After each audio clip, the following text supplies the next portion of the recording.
네. 검찰 왕국을 해체하려면 검찰 왕국의 존재부터 분명히 인정해야만 합니다. 예, 2022년 1월 23일 작성 등록입니다. 네. 1월 23일 이재명 후보가 석촌 호수에서 제가 지면 감옥 갈 것 같습니다, 여러분. 검찰공화국이 열릴 것 같습니다 라고 외쳐대셨는데, 우리가 살고 있는 대한민국은 30년 전부터 검찰왕국입니다. 게다가 검찰왕국을 감히 검찰왕국이라고 진단할 수 없는 참으로 한심한 지경이 분명했기 때문에 검찰 비리 피해자에 불과한 제가 대단히 비정상적인 권력구조를 지극히 정상적인 권력구조로 바꾸기 위한 노력을 본격적으로 시작해야만 했던 것입니다. 그렇다면 대단히 비정상적인 권력구조의 실체가 무엇입니까? 검찰 비리 피해자의 입장에서 30년이나 징글징글할 정도로 직접 체험하는 중이기 때문에 분명히 말할 수 있습니다. 대단히 비정상적인 권력구조는 대단히 비정상적인 부패구조와 철저한 야합체제라고. 네, 요즘 조금 제가 무리를 하고 있어요. 그랬더니 목공에서 뭐 그렇게 달변도 아니고 웅변도 아니고 능변도 아닌데 목소리도 그렇고 읽는데 저기도 실력도 그렇고 영 마음에 안 드네요.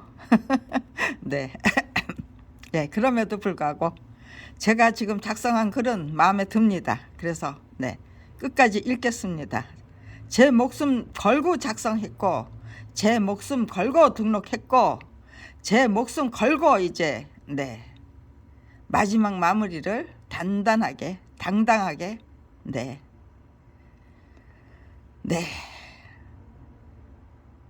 끝내려고 합니다. 이제는 죽던 살던 끝내겠습니다.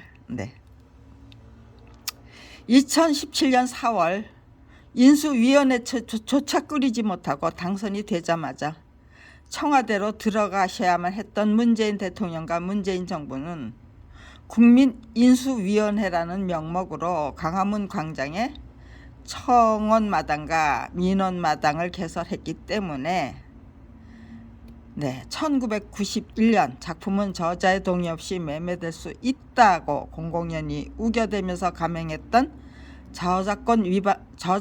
저작권법 위반 사건에 대한 무혐의 처분이 터무니없는 무혐의 처분에 불과하다는 것을 26년 만에 인정받을 수 있었습니다. 제 남편 서대원이 검찰에 의해 살해된 것이 2008년 5월 26일입니다. 1946년 5월 26일 종로구 평동에서 출생했던 그가 2008년 5월 26일 종로구 평동에 있던 사마장 여관에서 사망했다는 사실이 참으로 공교롭다고 느껴지는데, 터무니없는 무혐의 처분을 바로잡기 위해 검찰을 상대로 한 전쟁을 본격적으로 시작했던 것은 그의 아내였던 김경란입니다. 그러나 검찰이 살해했던 것은 제가 아니라 제 남편 서대원입니다. 제 남편을 살해한 검찰이 남편의 임종을 지킨 저를 따돌리고 한국 폴리텍 교수였던 신우이 남편을 앞세워서 사망 원인을 당뇨에 의한 폐부종으로 조작해 버렸기 때문에 검찰이 죽인 것이 맞다는 것을 그 어느 누구도 부인할 수 없는 상황입니다. 제가 폐부종에 걸린 남편을 병원으로 모시지 않고 여간방에 방치했던 것이 분명하다면 그의 아내인 저를 살인죄로 엄벌에 처했어야 마땅하기 때문입니다. 살인죄 조작할 거 없었어요. 저를 그냥 살인죄로 수사하면 되는 거였어요. 네. 살인을 예. 네.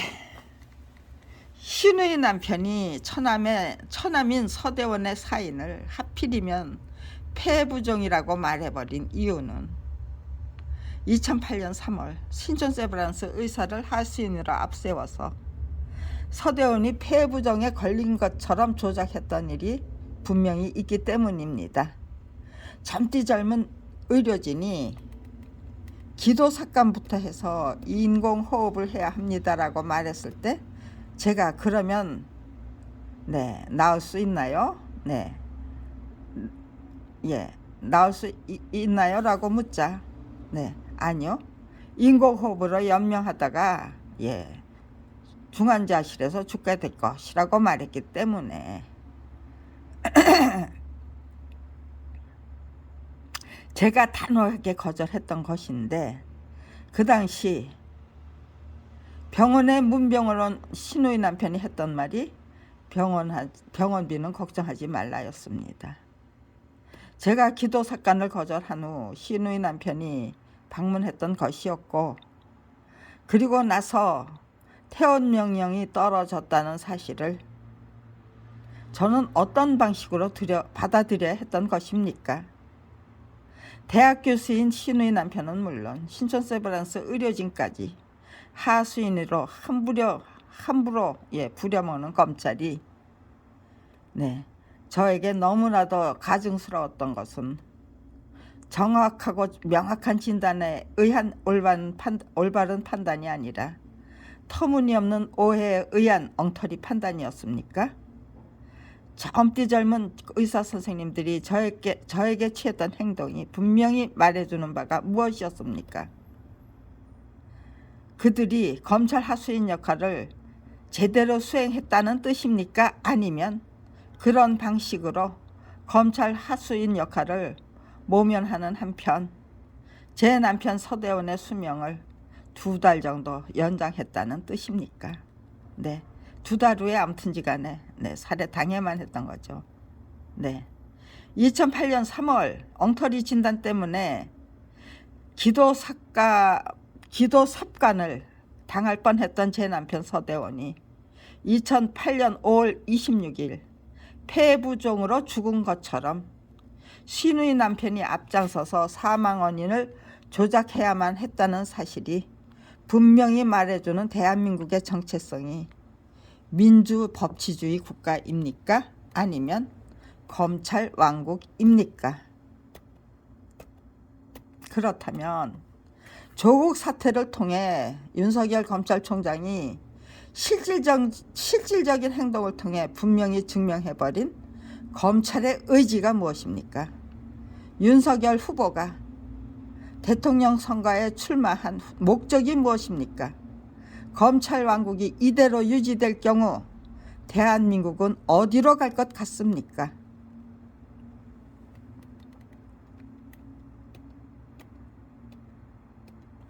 저작권법 위반 사건에 대한 터무니없는 무혐의 처분, 불복했기 때문에 당해야 했던 남편의 의문사라고 기록된 알림장을 국민권익위원회로부터 받았던 것이 2017년 7월 3일입니다. 그런데 제 딸이 검찰에 의해 살해됐던 것이 그로부터 89일이 지난 2017년 9월 28일입니다.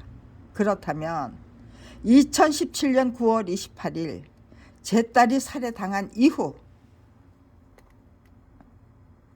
검찰이 작정하고 저지른 살인사건을 묻어버리고 덮어버리기 위한 범죄 행각에 이끌려 들어가야만 했던 하수인 및 부역자들이 얼마나 많을 것 같습니까? 제 딸이 사망한 후 목숨 걸고 검찰의 개가천선을 반드시 이끌어내고야 말겠다라는 저의 의지가 더더욱 투철해졌던 것이 아니라 흐물흐물 형편없이 무너졌을 것 같습니까? 그래서 지금 이 시각 이 같은 글을 겁도 없이 작성하는 중일 것 같습니까? 이재명 후보의 지적 및 호소에 윤석열 후보는 다음과 같이 반박했습니다. 국민이 다 판단하실 것이라고 생각합니다. 없는 죄 만들어서 감옥 보내는 정권이 생존할 수 있습니까? 라고. 그러자 안철수 후보는 그동안 우리는 정권 교체를 했던 것이 아니라 적폐 교체를 했던 것 같습니다. 라는 요지로 일갈하셨는데 전적으로 동감입니다. 저는 적폐 교체를 제가 앞장서서 반드시 중지시키고 싶었습니다. 저는 적폐 교체를 제가 앞장서서 반드시 중지시키고 싶었습니다. 그것도 절대로 되돌릴 수 없는 불가역적인 방식으로 반드시 관철시키고 싶었습니다. 제 의지와 투지가 워낙 투철했기 때문에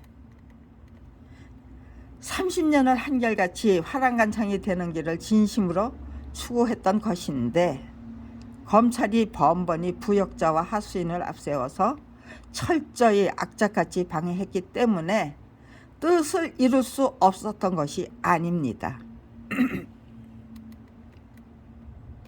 검찰의 끈질긴 방해 공작을 저는 더더욱 철저히 준비할 수 있는 시간을 제공하기 위한 속 깊은 배려로 고맙게 받아 안았기 때문에 저 자신의 실력과 능력과 역량을 최대한 키우기 위해 그야말로 목숨 걸고 무던히 노력하는 한편 저 자신의 인격과 인품부터 제대로 갈리기 위해 저 자신부터 철저히 다스려야만 했었습니다.